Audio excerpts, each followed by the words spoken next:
What if we could describe human society with the laws of physics? I mean, really. It sounds kind of crazy, right? But it's a bold question, and today we're diving into this really fascinating paper that tries to do just that, build a physical theory for communities. And believe me, this central idea here, it could completely change how you see the world. So let's get into it. All right, so here's the big puzzle we're up against. Physics, it's amazing at describing predictable stuff. Think atoms, molecules, things that follow the rules. But living systems, people, communities, oh man, they are messy, they're complex, and they're famously unpredictable. For decades, this idea of creating a physics of society has been, and I'm quoting the paper here, an oft-touted but elusive goal. Basically, it's been the holy grail that no one could quite figure out. And here's the problem when you really boil it down.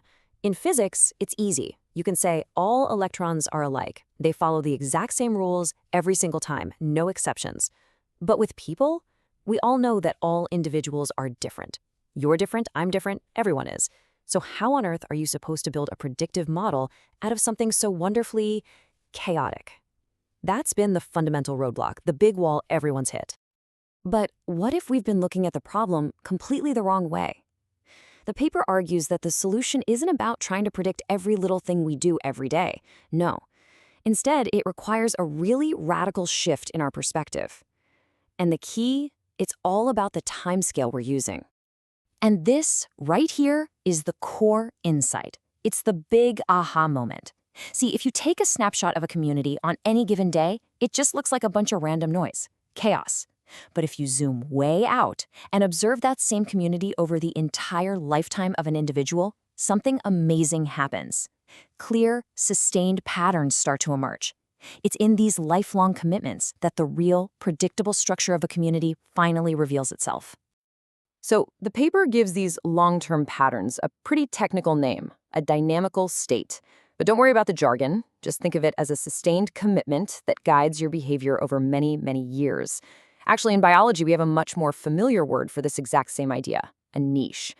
So the crucial point here is we're not talking about what you had for breakfast or what you did today. We're talking about the big roles you commit to for a whole lifetime. Okay, so if we start looking for these lifelong niches, what do we actually find? You might think there'd be millions of them, right? But it turns out they aren't infinite or random at all. The research suggests that these fundamental patterns of human commitment, well, they can be sorted into a surprisingly small number of categories. How small, you ask? In fact, the paper identifies exactly 6. That's it. Just 6 fundamental types of these sustained commitments, or niches, that seem to form the observable structure of pretty much any community. So what are they? All right, here they are. First, you've got the individual niche. That's basically just looking after yourself, your own survival. Then we have the pair bond, the family, and the social hierarchy. These all define our roles with other people.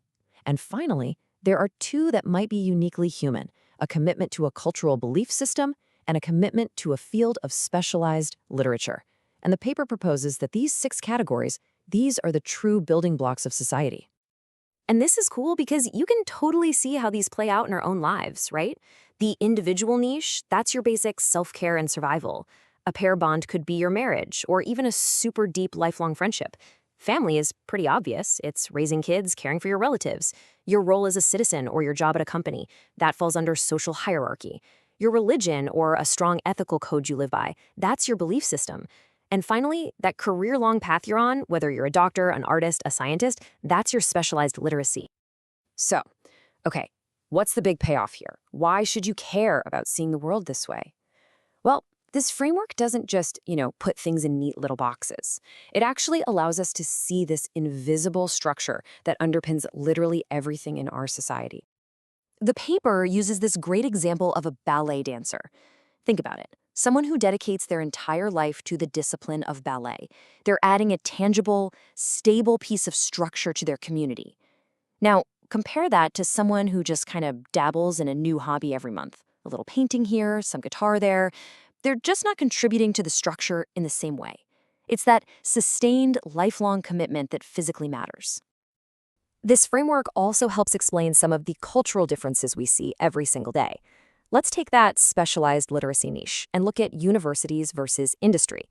The paper points out that academics, they often take pride in solving problems that come from within. from their own curiosity. But in contrast, professionals in industry often pride themselves on solving problems that are posed from the outside world, from a client or the market. And look, neither one is right or wrong. They're just different, stable patterns inside the exact same fundamental niche. You know what else this does? It gives us a completely new way to think about a huge concept like freedom. From this physical point of view, freedom isn't about having no constraints, no commitments at all. No. Instead, it's the right to choose which of these 6 big commitments you're going to dedicate your life to. Which friend, which family, which government, which profession. It's the freedom to choose your constraints. Kind of turns the idea on its head, doesn't it? Ultimately, the real power of any new scientific idea isn't just about the answers it gives us. It's about the new kinds of questions it lets us ask. And this way of thinking, it really opens up some profound new ways to look at the world. And that leads to this really powerful question, one for you to think about.